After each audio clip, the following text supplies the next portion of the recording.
Good morning guys, কি খবৰ? আশা কৰোঁ সকলো ভালে কুশলে আছোঁ আৰু ময়ো ভালে। নমস্কাৰ সকলোকে, পূজাপুৰা ইউটিউব চেনেলটো এটা ব্লগলৈ স্বাগতম জনাইছোঁ। লগতে ফেচবুক পেজলৈকো একদম ৰাতিপুৱা 8টা বজাৰ পৰা বুলি আজি ভিডিঅ'টো আৰম্ভ কৰি দিছোঁ। এইফালে ধুনীয়াকৈ মাছ ভাজি লৈছোঁ আৰু এইফালে পূৰা চব্জি বহাই দিছোঁ আৰু কি ক'ব আজি ৰাতিপুৱা একদম জলদিকণে বনাবলৈ লৈছোঁ। ইফালে আছে পথাৰৰ ৰোৱনী আছে আৰু যিহেতুকে ভাত দিবও লাগিব আৰু ৰোৱনীৰ লগতে অকণমান লাগিবও লাগিব আৰু তাতে কি হ'ল, পথাৰত নাথাকিলেও অকণমান অসুবিধা হয় ন, থাকিব লাগে ৰোৱনীৰ লগত। আৰু তাতে আমাৰ এইফালে ছাগলীৰ কাৰণে আহি গ'ল ফ্ৰী বেজী। ইয়াত দেখিছানে, এয়া পশু ডক্তৰ হয়, ইয়াত দুজন আহিছে।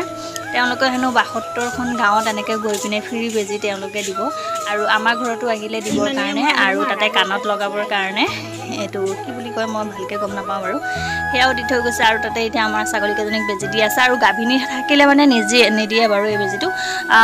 ছাগলীৰ কাৰণে এইটো মুখৰ যিটো খৰ খজুৱতি হয় বা ছাগলী কাহ পানী লগা যিবিলাক হয়, সেইটো কাৰণে দিয়া হৈছে। 3 বছৰে এইটো ফ্ৰী বেজী আহি থাকিব।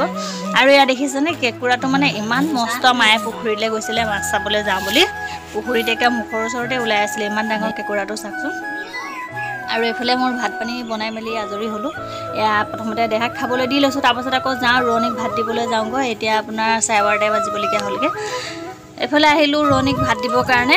এয়া ভাত বনালোঁ ৰঙালাও আলু এনেকৈ চয়াবিন দি পিনে বনালোঁ আৰু তাৰপাছত আজি হাৰ্ডি নথকা মাংস খোৱালোঁ তাৰপাছত আৰু এয়া ভাত পানী বনাই মেলি খাই বৈ নিজেও ধুনীয়াকৈ আজৰি হৈ মেলি এইফালে খুৰীহঁতৰ ঘৰতে দিবলৈ আহিলোঁ। আমাৰ ঘৰলৈ যিহেতুকে যাবলৈ অকণমান দূৰ হয়, খুৰীহঁতৰ আগফালে ধুনীয়াকৈ চাওঁ হৈ থাকে। ভাত পানী চবকে খুৱাই মেলি ময়ো নিজে খাই বৈ যাওঁ অকণমান ৰুবলৈ। ময়ো যাওঁ ৰুবলৈ, বেছি ভালকৈ যিহেতুকে ৰুবলৈ নাজানো, কিন্তু তেতিয়াও চেষ্টা কৰোঁ অকণমান ভালকৈ ৰুবৰ কাৰণে।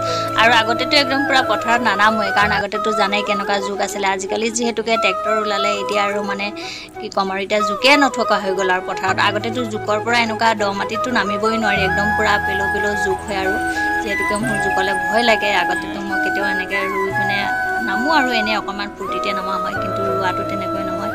কিন্তু সেয়া আজি অকণমান ৰুবলৈও লৈছোঁ। আৰু তাতে কৈছে কঠীয়া অলপ কমাই দিবি, কঠীয়াটো কমাই দিব লাগে, যিহেতুকে কঠীয়াও বেছি নাই। এইফালে কঠীয়া কমাই দি পিনে একদম ৰুবলৈ লৈছোঁ। আৰু এইফালে আমাৰ ভাইটিয়ে মোক কেমেৰা কৰি দি আছে। আৰু বাকী আজি ভিডিঅ'টো চাই কেনেকুৱা পালে জনাবলৈ নাপাহৰিব। আজি ভিডিঅ'টো ইমানেই, আৰু কালি পুনৰ এটা ভিডিঅ' সৈতে লগ পাই আছোঁ। আৰু এইখিনি অকণমান আছে আৰু ৰুবলৈ, ৰোৱনীৰ লগতে অলপ ফূৰ্তি ফাৰ্তা কৰি যেতিয়া ৰোৱা হয় তেতিয়াহ'লে খুব ভাল লাগে। আৰু শাওণৰ মাহত এনেকৈ পথাৰত ৰোৱনীক ভাত দিয়া, পথাৰলৈ অহা, চাহ দিয়া, নিজেও অকণমান ৰোৱা, সেইটো অনুভৱ, সেইটো ফূৰ্তি। আৰু যিয়ে সেইখিনি খেতি বাতি কৰি যিয়ে পথাৰৰ লগত তেনেকৈ থাকে, সেইবিলাকেহে গম পায়। আৰু টাউনীয়া মানুহে সেইটো ফিলিংছ, সেইটো অনুভৱ, সেইখিনি আমাৰ গাঁৱৰ মানুহৰ যিটো অনুভৱ হয়, যিটো ফূৰ্তি হয়, শাওণ মাহৰ হওক ভাদ মাহলৈকে হওক, যিটো আমাৰ ৰোৱা মেলা হয় পথাৰত তেনেকৈ থকা হয়, সেইটো আহাৰ শাওণৰ সেইটো অনুভৱ বেলেগ। গতিকে বাই বাই, কাইলৈ পুনৰ এটা ভিডিঅ'টো লগ পাই আছোঁ।